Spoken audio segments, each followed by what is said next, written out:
안녕하세요. 클래식 음악 큐레이터 매널입니다. 제가 이제부터 여러분들과 클래식 역사 속에 숨어있는 수많은 비하인드 스토리를 꼬리에 꼬리를 무는 클래식 이야기로 들려드리려고 합니다.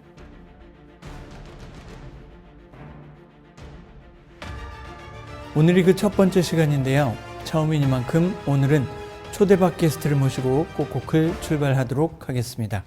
팬텀 싱어를 통해 우리에게 샛별같이 등장한 국가대표 성악가 베이스 바리톤 길병민 씨를 모시고 오늘 이야기 만나보도록 하겠습니다.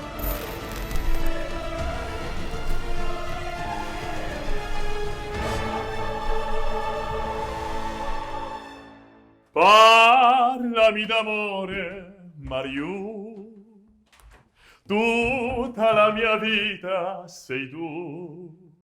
Qui sul tuo cuor non soffro più. Parlami d'amore, Mario.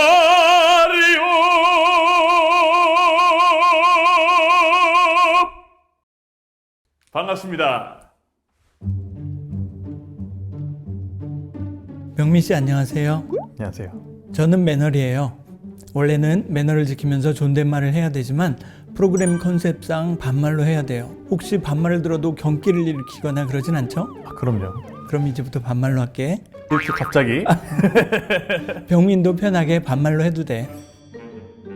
그래 볼까? 얼마 전까지 뮤지컬 엘리자벳 했다고 들었는데 어땠어? 뮤지컬 데뷔는 이번이 처음이었는데 또 10주년 엘리자벳에 함께 할 수 있어서 너무 행복했고 아직도 솔직히는 여운이 가시지 않은 것 같아. 끝나자마자 날라왔는데 지금 여기도 당황스러운 것 같아. 그래도 오늘 초대해줘서 너무 고마워. 그리고 병민 씨가 워너 클래식을 통해서 발매했던 클래식 앨범 더 로드 오브 클래식스 너무 잘 들었고 평도 좋던데 인기도 많았지. 마침 2월 17일 내 생일에 발매가 돼서 내 인생에서도 굉장히 뜻깊고 클래식을 전공하고 사랑하는 아티스트로서 뭐랄까 나의 뿌리를 되새겨주고 아이덴티티를 잘 드러낸 앨범이었다고나 할까? 많은 사랑을 받게 돼서 나한테도 평생 잊지 못할 그런 앨범이었어. 그래, 다음 앨범과 활동도 기대해 볼게. 오늘은 음악가에게는 마치 명함과도 같고 자서전과도 같은 음반 이야기를 해보려고 해. 병민 씨는 언제부터 클래식 음악을 들었어? 나는 중학교에 입학을 하면서부터 본격적으로 전공을 하고 또 클래식과 성악에 관심을 가졌으니까 그때부터가 시작이었던 것 같아. 우리 선생님의 서재에 음반이 항상 가득했고 자연스럽게 쓰리테너 앨범이라던가 바리톤 드미트리 흐보로스톱스키의 앨범을 접해서 그때부터 듣기 시작했어. 원어 음반사 말고 경쟁사 음반을 많이 들었구나. 괜찮아. 근데 이런 위대한 가수들의 녹음 작업과 음반이 없었더라면 어떻게 됐을까? 인류가 아직 녹음 기술을 얻지 못했더라면? 그랬다면 그냥 그 한순간의 시간 예술로 남아서 지금 나 같은 후대는 그 아름다운 예술을 즐길 수 없었겠지? 그렇지. 지금처럼 우리가 음반이든 음원이든 언제 어디서나 음악을 들을 수 있는 건 녹음 기술 덕분이야. 그럼 시간을 되돌려서 생각을 해보자고. 초창기 레코딩은 어땠으며 어떤 경로를 거쳐서 오늘에 이르렀을까? 궁금하지 않아? 너무 궁금해. 그럼 최초의 음반은 누가 냈으며 어떤 가수의 음반이었을지 얘기해 줄 수 있어? 그걸 알아보려면 지금으로부터 약 125년 전으로 돌아가야 돼. 자, 이게 뭘까? 활명수네. 지금부터 약 125년 전 1897년이지. 바로 음반사 EMI의 전신인 그라모폰사가 최초로 생긴 해야. 이 해에는 조선에서 고종 황제가 대한제국을 선포한 해이기도 하고 바로 이 부채표 활명수가 세상에 나온 해이기도 해. 일본의 압제로 고통받았을 우리 조선왕들의 아픈 속을 활명수가 풀어주고 있을 때였지. 그럼 지금 워너 클래식이 관리하는 EMI가 처음 레코딩을 시작한 거야? 정확히 말하자면 EMI가 최초로 녹음을 시작한 건 아니야.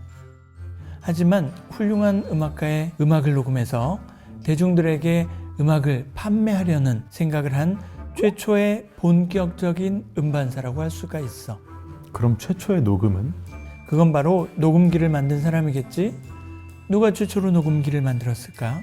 녹음기라고 하면 잘 모르더라고. 이럼 어때? 인류 최초로 축음기를 만든 사람은? 아, 그건 에디슨이죠. 맞아, 에디슨. 하지만 에디슨이 축음기를 만든 건 음악을 녹음하기 위해서가 아니었어. 에디슨은 당시 위조가 가능했던 사람들의 문서 대신에 그 사람들의 목소리로 유언을 녹음하고 속기사의 업무를 대신하고 유명인의 연설을 기록하고 또는 점자책을 대신해서 맹인들도 쉽게 지식을 얻을 수 있게 하기 위해서였어. 오히려 에디슨은 이 축음기의 발명을 그리 대단하게 생각했던 것 같지는 않아. 아, 그리고 최초로 에디슨이 녹음할 때 불렀던 노래는 메리 해저 리틀 램이었대. 매너 형 노래 잘하네. 고마워. 그럼 세계 최초의 레코딩 가수가 에디슨이었던 거네? 하지만 그때는 에디슨이 이렇게까지 레코딩이 파장을 일으킬 줄은 몰랐던 거구나. 에디슨은 위대한 발명가였지만 상업적으로는 그리 밝지 못했던 것 같아. 하지만 EMI의 설립자 에밀 베를리너는 그렇지 않았지. 그는 에디슨 축음기의 포노그래프와는 다른 형태의 그라모폰이라는 축음기를 만들어서 음악을 녹음해서 판매할 생각을 했지. 한마디로 병민수처럼 노래 잘하는 사람의 노래를 녹음해서 그 음반을 판매할 생각을 한 거야. 지금이야 너무도 당연하지만 당시에는 보도 듣도 못한 신사업이었어. 아마 반도체 사업 같았을걸? 와, 대박이 났겠는데? 처음에는 그렇지 않았어. 실제 음악 소리에 비해 너무나도 음질이 조악하고 짧은 시간밖에 녹음할 수 없었기 때문에 음악가들은 이 기계를 거의 무시하고 꺼려했었지. 심지어는 이 레코딩 기계에 대고 노래를 하면 목소리를 빼앗긴다는 미신까지 생겨서 특히 성악가들이 녹음을 하기가 매우 힘들었대. 그럼 어떻게 녹음 작업을 할 수 있게 된 거야? 그건 바로 당시 베를리너가 영국으로 파견한 프로듀서 프레드 가이스버그 덕분이었어. 지금은 우리가 그를 프로듀서로 부르지만 당시에는 그런 직업이 없었지. 당시 그의 공식적인 직책은 반주자 겸 레코딩 엔지니어였어. 그는 초창기 레코딩 산업에서 엄청나게 중요한 일들을 해냈어. 음악책에 나오는 생상스, 크라이슬러, 엘가 같은 당시 살아있던 작곡가들의 음악을 녹음하고 예후디 메뉴인 같은 신동 바이올리니스트를 발굴하고 또 그리고 인류 최후의 카스트라토 모레스키의 목소리를 녹음하기도 했어. 엄청난 분이셨네. 음악가들의 음악을 녹음해서 음반으로 만들어주는 음악가와 소비자를 이어주는 가교 같은 임무였지. 아주 중요한 역할이었지만 그래도 무엇보다 사람들의 마음을 움직이는 건 결국 음악가의 몫이지 않았을까? 가이스버그가 초창기 레코딩 산업에서 수많은 역사적인 녹음을 했지만 결국에 음악 시장의 빅뱅, 즉 처음으로 엄청난 촉발을 일으키게 만든 건 여러 음악가들이 아니라 단 한 명의 성악가였어. 성악가? 나랑 같은 성악가? 누구야? 그건 바로 20세기 최고의 테너 엔리코 카루소야. 엔리코 카루소, 전설의 테너. 이름은 익히 알고 있어. 많이 들어보지는 못했지만. 당연해. 지금 신세대들에게는 어쩌면 낯선 성악가야. 벌써 120여 년 전에 활동했던 음악가거든. 하지만 레코딩의 시작을 이야기할 때 절대 빠질 수 없는 음악가지. 그 전에 가장 오래된 녹음을 한 곡 들어볼까? 지금부터 125년 전에 그라모폰 음반사가 설립되고 이듬해인 1898년의 레코딩이야. 기대된다. 빨리 들어보자.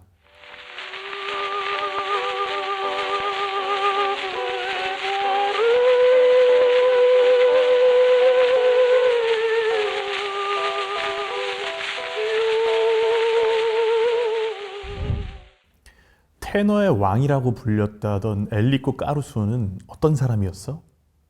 그는 73년생이야. 근데 1973년이 아니라 1873년생이지. 지금으로부터 150년 전에 태어났어. 피자로 유명한 이탈리아 나폴리의 가난한 가정에서 태어났지. 여러 이야기에 의하면 카루소는 18명이나 되는 자식 중에 한 명이었다고 하는데 그건 아무래도 과장된 것 같지? 어쨌거나 카루소는 유년기를 지나서 살아남은 최초의 아이였대. 당시에는 콜레라가 엄청나게 유행하던 시기여서 그가 살아남은 건 거의 기적에 가까운 일이었어. 그냥 살아남는 것조차 힘들었던 시기였네. 그럼 까루소의 유년 시절은 어땠어? 카루소는 어려서부터 노래를 잘 불러서 학교를 다니면서 합창단에 속해 있었고 나폴리에서 이 교회 저 교회 불려다니며 독창자로 맹활약했었대. 하지만 공부를 시켜야 한다고 지원해주던 어머니가 15살 때 돌아가시자 아버지는 학교를 그만두게 하고 대신에 기능공예를 배우라고 시켰다지 뭐야. 중학생이면 정말 어린 나이인데 힘들었겠다. 장남의 책임감으로 열심히 기계공예를 배웠지만 카루소는 노래에 대한 열정을 감출 수가 없었어. 그래서 일이 끝나고 나면 피곤한 몸을 이끌고 나폴리의 유명한 카페에서 노래를 부르며 알바를 했다네. 그런데 그에게 인생을 바꿀 엄청난 기회가 온 거야. 엄청난 기회? 그게 가능해? 이 대역 가수를 계기로 최고의 유명한 테너로 등극하게 돼. 무대 위에서 뭔가를 한다는 것 자체가 두렵기도 했지만 노하우가 생겼던 것 같아. 당연히 카루소도 거절했대. 하지만 제시하자 녹음을 위해서 몇 시간을 내기로 했어. 루티아노 파바로티조차 20세기 최고의 테너가 누구냐? 라는 질문에는 급격히 겸손해지면서